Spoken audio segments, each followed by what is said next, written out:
Hello and welcome to the next YouTube video on my channel. I guess that if you're watching this video, you'll want to really find out why you definitely should know this very cool chess trap. Therefore, we won't waste time and start directly. The trap which I'm talking about is the very strong queen with an 8 moves trap in the Tennyson gambit of the Reti opening.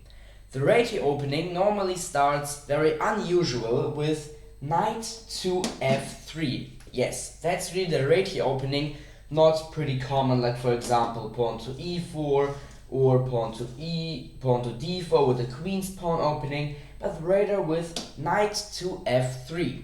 And here now black answers with pawn to d5, on which we also play a very unusual move, pawn to c4, gambiting our pawn here now, our c-pawn, to our opponent.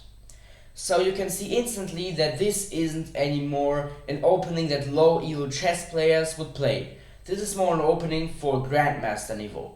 But the Tennyson gambit of the Reti opening can also be reached through a very common chess opening like the Scandinavian defense.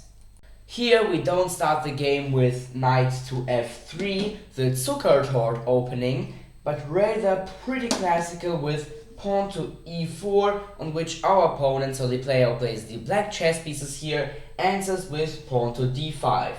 And now there are different options how this game can continue now. But normally the Scandinavian defense continues with either the advanced variation, where we just play pawn to e5, bringing our e-pawn closer to our opponent's chess pieces by moving it one square up, or the exchange variation, where we just capture black's pawn and our opponent captures back our pawn now with his queen. But in this trap, which I would like to show you in this video, we don't continue with normal continuation variations of the Scandinavian defense, but we rather play knight to f3, so the move which you have also played in the Reti opening. This was the first move. And here we give our opponent pawn e4, which he also takes out by attacking our knight now on f3, and this is called now the Tennyson gambit. I would say that really lots of chess players who play the Scandinavian defense fall for this trap, especially beginners and also some intermediate chess players who don't know this trap. But before I continue with this unbelievable chess trap, I would like to ask you to subscribe to my YouTube channel, because I'm really trying to get monetized right now to be able to produce more chess videos and also to increase the quality of them. Back to the trap. Here we escape now from the attack of our opponent's pawn with the knight on g5 also attacking the pawn, and our opponent defends his now attacked pawn by developing his knight here on f6. And now this very nice queen trap continues with a pawn trade. We play pawn to d3, offering a pawn trade, and if our opponent accepts it by capturing our pawn on d3 with this e-pawn, then we obviously have to capture the pawn back because, well, it's a pawn trade. And here we have 3 different options how to capture back the pawn, either with our c-pawn or with our queen, also offering a queen trade. But if we want to continue with our very nice trap, then we take out or we capture back the d3 pawn of our opponent with our king's bishop. And here this position is very interesting because every move with a pawn except of the e-pawn by our opponent loses the queen in the following moves. So if our opponent, for example, would continue the game now with pawn to a5 or pawn to b6, planning a fianchetto here, or pawn to c6, then we will win this queen. And here, to do this, our opponent cannot move his e-pawn, because then this trap won't work. The most common pawn move that's played in this position, especially by chess beginners, is pawn to h6, with the idea to attack our knight here on g5 and to kick it back in on its own half of the chessboard. But we don't move back our knight, but we rather sacrifice our knight by taking out black's pawn on f7 with the knight, forking our opponent's chess pieces. Because now we attack the rook here in the corner of the chessboard and the queen here on d8, both at the same time, basically forcing our opponent to capture now our knight with his king like this. And now here the game continues with another sacrifice. And in this position we play a brilliant move, and that's bishop to g6, sacrificing a full bishop.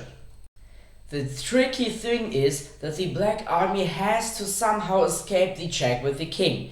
And they can do this either by just simply taking out our bishop now with its king, which is definitely the best move, or by escaping from the check either on e6 or on g8 with the king.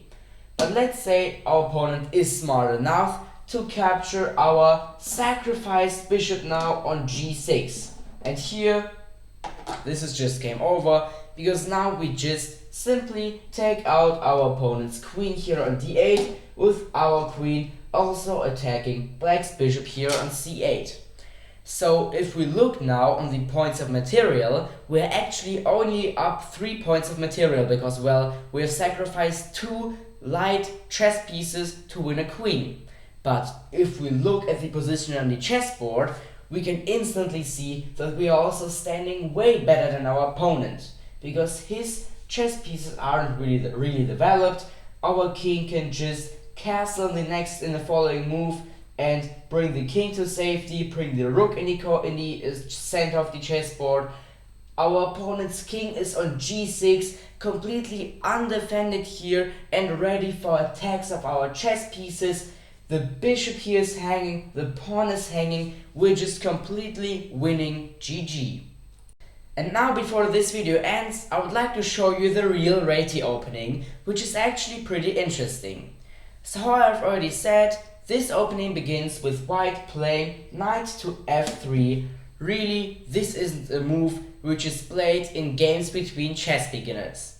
So on white starting the game with knight to f3, the Zuckertort, our opponent plays pawn to d5, followed by us sacrificing or gambiting our c-pawn by moving it on c4.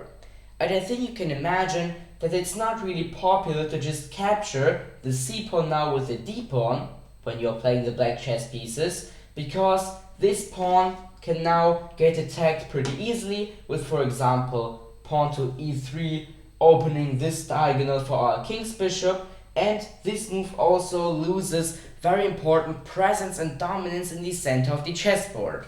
A possible continuation variation, which is actually pretty popular, is just to advance the pawn by moving it now on d4, defended by the queen on the d-file. This gives black a spatial advantage in the center of the chessboard and a quite annoying pawn on d4 that controls the very important c3 on e3 squares, on which potentially our knight or our bishop could have developed. So from here now, white challenges his opponent, and he does this by either, for example, playing pawn to e3, attacking the pawn, or pawn to a3 followed directly by pawn to b5, occupying and conquering the queen side of the chessboard. And black's plans will be here in this position to defend this knight and to bring more pieces there in the center of the chessboard, and they can do this with, for example, knight to c6 or also pawn to c5.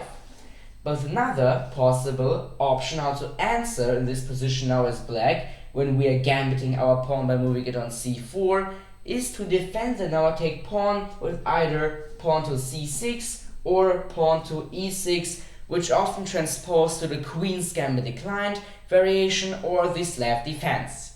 So this was it then already with this video, in which I have shown you the queen win trap and 8 moves with the Tennyson gambit of the Reti opening, and also the basics of the Reti opening, which is pretty popular or more popular in the Grandmaster niveau of chess. So if you liked the video, feel free to leave a like there and subscribe to my YouTube channel. Till next time, bye!